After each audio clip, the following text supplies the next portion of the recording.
కరీంనగర్ ఈ మొన్న 50 కోట్లు తీసుకొచ్చినా ప్రతి నిరంతర ప్రక్రియగా అనేక పైసలు తీసుకొచ్చినారు కదా కరీంనగర్కు.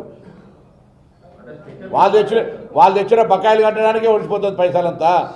గంగల కమలాకర్ నేను తెచ్చిన గొప్ప రోడ్లు వేసిన అంటున్న బిల్లులు పేమెంట్ చేయలేదు కదా.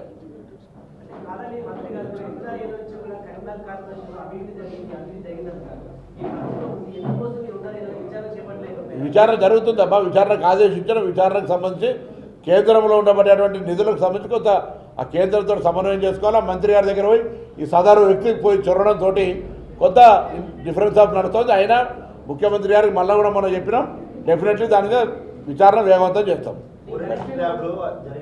అరే ఇప్పుడు దానికి మున్సిపల్ ఎన్నికలు ఫోరెన్సిక్ ల్యాబ్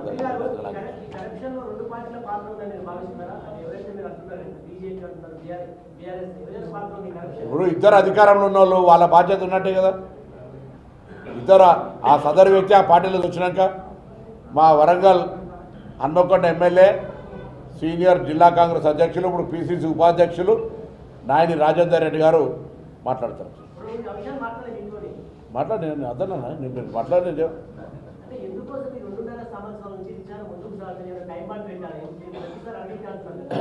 విచారణ విజిలెన్స్ ఎన్ఫోర్స్మెంట్ దగ్గర జరుగుతుంది. మీరు కూడా వెరిఫై చేయొచ్చు.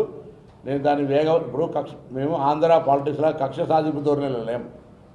మేము తప్పకుండా విచారణ న్యాయం చట్టం తన పని తను చేసుకోపోవాలనే ఆలోచనతో మేము చెప్తా ఉన్నాం. మళ్ళీ నేను స్వయంగా డెఫినెట్లీ మా ముగ్గురు మంత్రులు ఆ విచారణకు సంబంధించిన అంశాన్ని సమీక్షిస్తాం.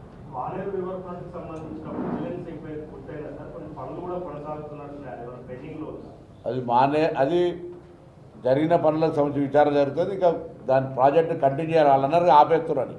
ప్రాజెక్టు ఆగుతలేదు. ప్రాజెక్టు సంబంధించి ఇంకొక ఫేజు మా ప్రభుత్వం వచ్చిన తర్వాత శాంక్షన్ అయింది. అది కడతా ఉన్నాం.